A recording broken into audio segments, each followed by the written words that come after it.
Way back when I first started making reviews on this channel some odd 5 or 6 years ago, my very first video was on the DS Ace Attorney entries after the original trilogy. That video is complete and utter dogshit, but recently Capcom released a collection of the Investigations duology. And as those games made up a majority of the original video, I thought this is about as good an opportunity as any to reevaluate my opinions on these games and remake my first review ever, obviously playing them through this collection. Before we get into the Investigations games themselves, for the sake of actually remaking the video here, I'm quickly going to summarize my thoughts on Apollo Justice. It fucking sucks. These have been my thoughts on Apollo Justice.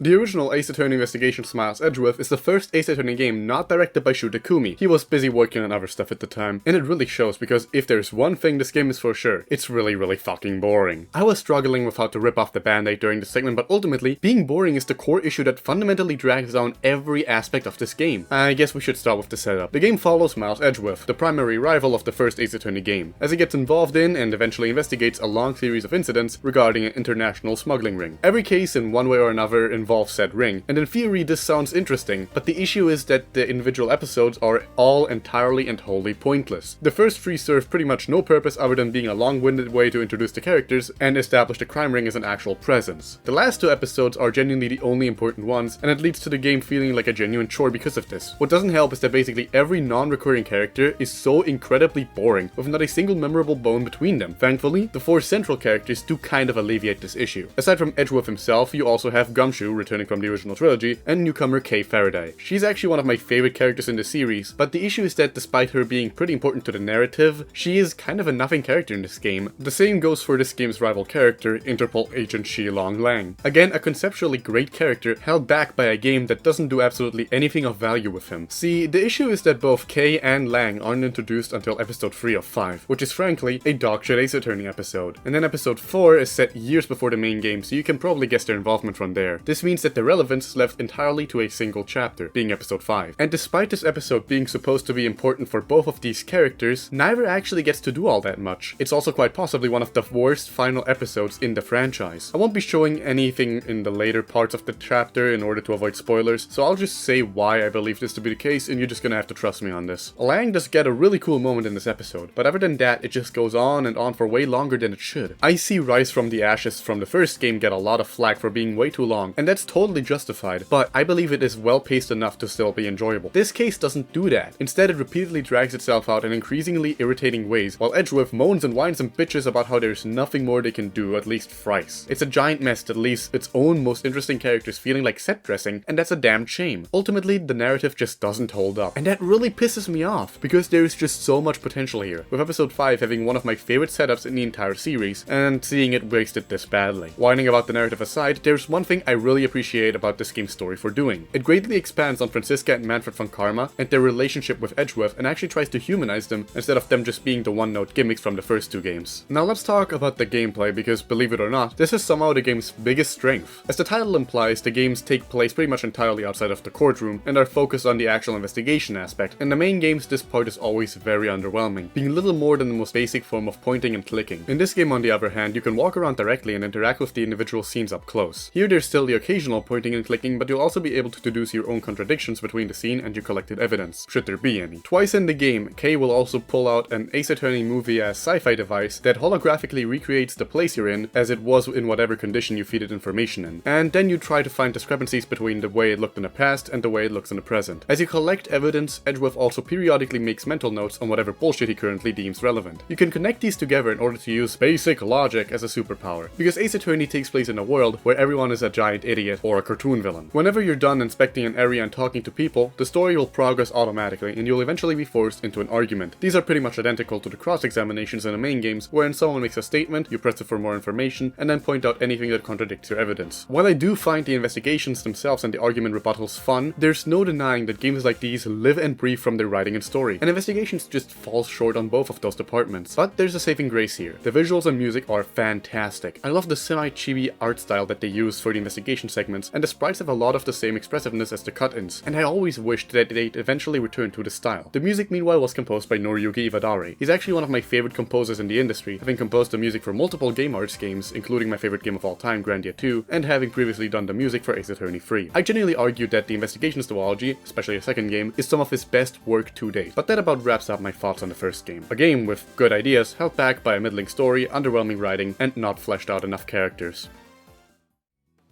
Now take all of the criticisms I gave to the first game and throw them out of the window, because Ace Attorney Investigations 2 is tied for the spot of my favorite game in the franchise, fixing basically every issue from the first game. Now before I explain any further, I have to address something important. The remaster is the first time that this game has ever officially been translated. Back when I originally reviewed the game, I played the DS fan translation. Unfortunately, I've seen a lot of really annoying debates over which is better, so in order to piss off as many people as humanly possible, I will be referring to everything in this game by its original Japanese name. If I liked Reiji Mitsurugi in the main trilogy and the first game, then Gyakuten Kenji 2 is the game that made him into one of my favorite characters in the series. His character is given much more nuance than any of the prior games, and his relationships with both the Von Karmas and his late father are further fleshed out. Every minor aspect has seen major improvements. The scenes of your investigations are far more detailed, and the locales are generally more interesting. The music and visuals are also just even better than before. By far the biggest improvement, however, is the fact that the writing and story of this game are very good. Mikumo and Ito no Kogiri are with you from episode 1, and even though Mikumo doesn't really have much of a relevance in the plot this time, she's a much better character for it, because she's able to contribute to the plot without forcing herself into the key narrative. I said earlier that Mikumo is one of my favorite characters in the franchise, and it's pretty much entirely because of this game. She brings an energy to the main trio that helps bring some momentum to otherwise dull moments, because she's always just doing her best. Episode 4 centers almost entirely around her, and it's one of my favorite cases in the entire franchise. The game also really took the whole half the episodes don't fucking matter criticism to heart, because here every single case follows up directly on the last, and not a single one of them is bad. Because of this, I can't even really give a proper through line on the narrative, as figuring out how, and more importantly why they all connect together, is one of the best parts of this game. The thing that really makes this game stand out, though, is the new characters. All of the central ones are introduced in episode 2, and then continue to appear in every subsequent one. Tateyuki Shigaraki is an old co-worker of Reiji's dad, and he continuously keeps trying to get him to become a defense attorney, and his always joking attitude contrasts so well with Reiji's always hard-ass nature, whilst perfectly complementing Mikumo and Oto no Kogiri. Meanwhile, Ichiyanagi and Mikagami serve as this game's rival characters, and they serve their role incredibly well, especially because they work under the highest prosecutorial authority, which is repeatedly trying to get Reiji to lose his job. Gyakuten Kenji 2 generally loves to play with the idea of the law itself, the most out of any of the games in the series, viewing it less as some sort of infallible system, and treating it more like an always evolving entity. It's a very similar theme to what Apollo Justice was trying to go for, except it does it in a much more nuanced way, and makes cases for every represented side of the argument, though whether or not they're all that deep is another thing entirely. Every single episode in this game is an absolute banger, with episodes 3 and 4 being two of my favorites in the franchise, the former involving Reiji continuing a case left behind by his late father before his death, and the latter being about trying to prove someone suffering from memory loss innocent of a crime they're clearly being framed for. Every episode has a wonderful setup and plays it out to the best of its strengths, and it's so much better off for it, resulting in a shit ton of really memorable moments. During my entire replay, I was constantly shocked at how many small details I still recall perfectly after several years had passed, because the game is just that memorable. Gameplay wise, nothing's really changed from the first, however, they did add one thing. Sometimes when a person doesn't want to talk to Reiji, he will activate his logic schizophrenia and play logic chess with his opponents. This has nothing to do with chess or logic, and is actually about reading the expressions and reactions of whoever you're talking to, and getting them talking by pointing out specific parts of what they're saying whenever they're letting their guards down. It's surprisingly a lot more enjoyable than it sounds. I really don't want to waste any more words on this game, because it's a great time and absolutely worth checking out if you're a fan of the adventure game genre. Be it the old fan translation or the new official one, either is a fantastic way to play this game.